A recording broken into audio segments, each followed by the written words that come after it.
Baiklah, ini udah hadir semua belum? Belum, ada yang belum ya? Oh ya udah. Kenapa sakit ya? Mungkin ada yang sakit, ada yang izin ya. Baik, sekarang materi kita adalah akhlak tercela. Kenapa sih kita harus belajar akhlak tercela? Ya, biar tidak terjerumus ada lagi. Biar kita bisa memahami apa sih dampak bahayanya dari akhlak tercela tersebut. Baik, yang pertama, akhlak tercelanya ada israf.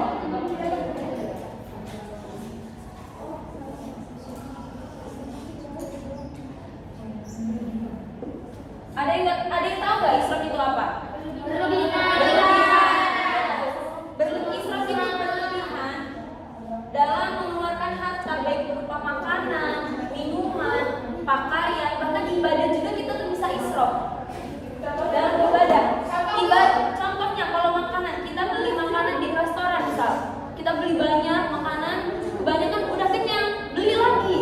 Minum, udah kenyang, udah penuh perutnya, beli lagi, itu namanya israf karena berlebihan. Israf contohnya dari ibadah, kita wudu kan sunnah membasuh ada 3 kali. Kalau misalkan kita melebihi dari 3 kali, itu namanya israf karena membuang-buang air. Sunnahnya kan hanya 3 kali. Kalau misalkan 3 kali sudah sempurna, tidak boleh melebihi dari 3 kali tersebut. Terus, apa sih bahayanya israf? Ada yang tahu nggak bahayanya israf? Israf itu sangat bahaya ya, apalagi untuk kita di zaman sekarang ini yang suka berlebih-lebihan dalam hal apapun. Yang pertama, israf itu bisa dibenci sama Allah dan tidak disukai oleh Allah. Kenapa? Karena orang yang israf itu hidupnya itu tanpa batas. Dia tuh mencerminkan rasa kurang bersyukur dalam nikmat yang diberikan oleh Allah. Orang Islam juga itu terlalu menuruti hawa nafsunya, padahal Islam itu tidak mengajarkan tentang bagaimana kita harus berlebih-lebihan gitu loh. Selanjutnya, bahaya israf itu kita menjadi kurang bersyukur. Kenapa kurang bersyukur? Karena orang yang israf itu tidak pernah merasa cukup dengan apa yang dia punya, selalu ingin lebih. Ngelihat yang bagus dikit pingin, ngelihat ke sana pingin, ke pasar aja pasti kalau tujuannya cuma mau beli ikan, ngelihat barang bagus pasti pengen beli, iya nggak? Iya. Itu namanya berlebih. Kita harus membelikan kebutuhan kita, bukan keinginan kita. Jadi apa yang kita butuhkan harus kita beli, bukan apa yang kita inginkan. Selanjutnya bahaya israf itu mendorong timbulnya sifat sombong. Kenapa bisa sombong? Karena orang yang israf itu ingin dilihat wah sama orang lain. Orang yang berlebih-lebihan dalam gaya hidupnya, pakaian, itu pasti ingin lebih mewah, lebih ingin unggul dari orang lain. Israf ini juga bisa membuat orang jadi ria. Nauzubillah ini, semoga kita terhindar dari sifat israf. Selanjutnya, bahayanya itu bisa membuat kita boros dan tidak bijaksana dalam mengelola harta. Benar kan? Iya. Jadi israf itu jadi kita tuh pengen beli semuanya gitu. Jadi keuangan kita yang dari pemasukannya sekian, pengeluarannya akan melebihi dari pemasukan. Makanya kita harus menghilangkan sifat israf ini. Terus israf juga bahayanya bisa merusak kesehatan fisik dan mental kita. Kenapa coba? Karena kalau kita israf dalam makanan atau minuman, kita bisa menjadi obesitas. Ya enggak? Banyak makan akan banyak penyakit dalam tubuh. Benar, Bu. Benar banget. Terus israf juga itu adalah teman-temannya setan. Karena membuat seseorang itu memenuhi nafsunya daripada bisikan-bisikan setan. Selanjutnya yang kedua ada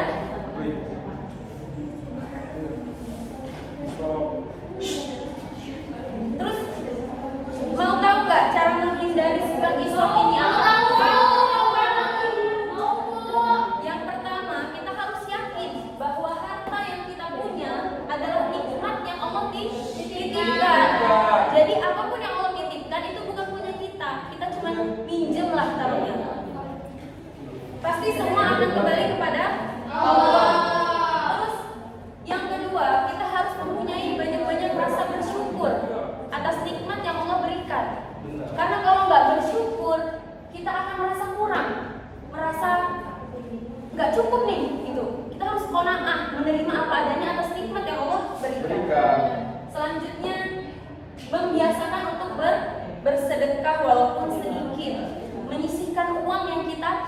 dapat. Misal gaji 10.000, 2.000 lah untuk ditabung atau 1.000 lah minimal.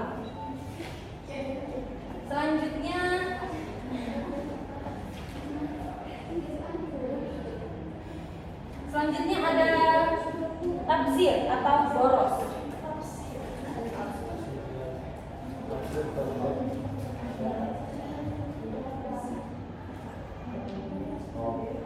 Apa sih yang dimaksud dengan boros ini? Apa ada yang tahu nggak? Boros itu mengumbar-umbarkan harta. Oh iya, apa? Boros itu mengumbar-umbarkan harta kepada sesuatu yang tidak bermanfaat bagi kita. Ya. Mengumbar-umbarkan harta itu sangat dilarang oleh agama.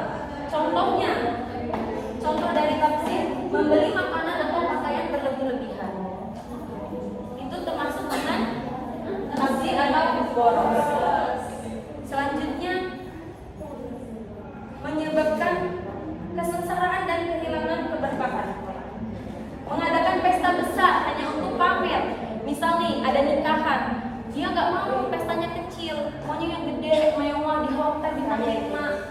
Biar orang itu ngiranya dia, wah pestanya gede, itu orang kaya. Padahal dia itu termasuk sifat boros dan tafsir ya, tidak boleh. Astagfirullahaladzim. Iya, nauzubillahi, astagfirullahaladzim. Terus gimana sih cara kita menghindari sifat boros ini? Yang pertama, kita harus hidup hemat dan terencana. Kita bisa menulis nih, pemasukan kita sekian. Kita tulis pengeluarannya apa saja. Kita tulis, kita data semuanya, ya bikin catatan kecil tentang pengeluaran. Selanjutnya, bedakan antara kebutuhan dan keinginan kita. Jadi jangan ngikutin gengsi. Beli aja apa yang kita butuhkan. Selanjutnya, gunakan harta di jalan Allah untuk membantu orang yang membutuhkan. Misal ada temennya nih, nggak makan udah berapa hari, dia tahu tapi nggak mau bantu, langsung bilang jalan banget ya. Itu bisa menyebabkan sifat boros. Selanjutnya yang keempat ada bakhil. Yang ketiga,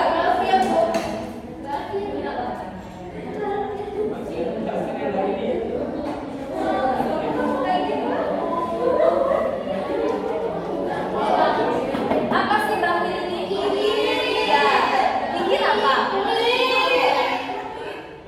Ya, benar banget. Kikir atau bakhil ini menahan harta kita untuk dikeluarkan. Padahal kita mampu. Contoh kayak zakat atau membantu orang, infak, itu termasuk dengan kikir. Karena dia tidak mau mengeluarkan uangnya, padahal dia mampu untuk itu. Begitu ya, benar banget. Terus contohnya apa? Dia nggak mau bantu orang, padahal dia mampu untuk bantu orang itu. Itu termasuk dalam kikir. Terus tidak mau menafkahi keluarganya. Seorang suami yang memiliki kewajiban wajib untuk menafkahi istrinya, kalau nggak mau, termasuk dengan bakhil atau kikir dan dosa besar karena tidak memenuhi kebutuhan istrinya. Terus bahayanya, contohnya lagi, menolak membayar zakat padahal dia mampu dan wajib. Gimana sih cara menghindari bakhil ini? Yang pertama, kita bisa perbanyak rasa syukur bahwa harta yang Allah titipkan itu bisa jadi adalah Allah titipkan nikmat atau rezeki untuk orang lain melalui kita. Jadi kita nggak boleh menganggap harta yang kita miliki itu milik kita seutuhnya. Bisa jadi ada milik orang lain. Jadi kita harus menghindari sifat kikir ini. Terus apa sih hikmah dari kita belajar sifat 3 ini? Ada yang tahu nggak hikmahnya? Agar terhindar dari akhlak tercela. Ya, benar. Apalagi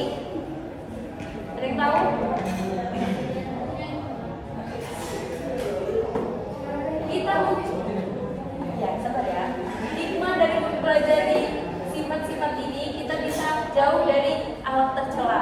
Tahu bahwa bahaya-bahaya dari sikap ini itu sangat merusak diri kita, sosial, lingkungan sosial, dan orang lain. Benar.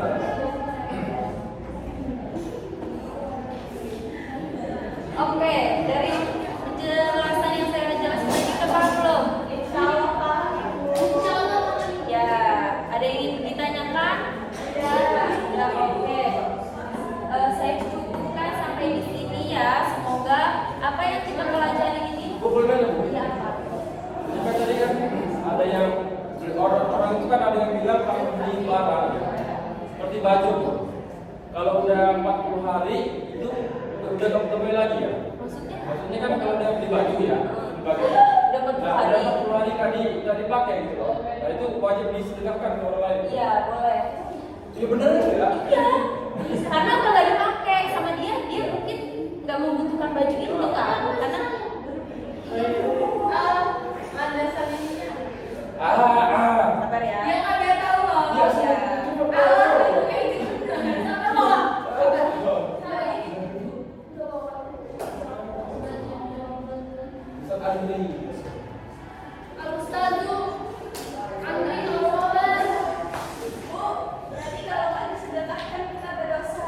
Ya nggak berdosa juga, nggak apa-apa disimpan untuk diri sendiri.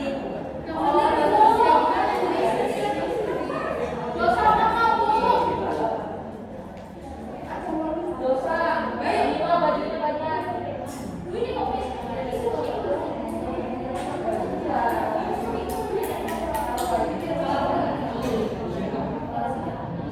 Boleh, kalau kita beli baju setelah 40 hari, mau itu baru, mau bekas, kalau kita nggak pakai itu boleh disedekahkan. Tapi dalam Al-Quran tidak dijelaskan dan tidak wajib untuk disedekahkan. Jadi kalau itu kan karena baju jarang dipakai ya. Ya. Kan karena baju kan itu bisa dihisap juga. Jadi banyak orang yang baju dalam harga dipakai itu disedekahkan. Benar. Ya udah.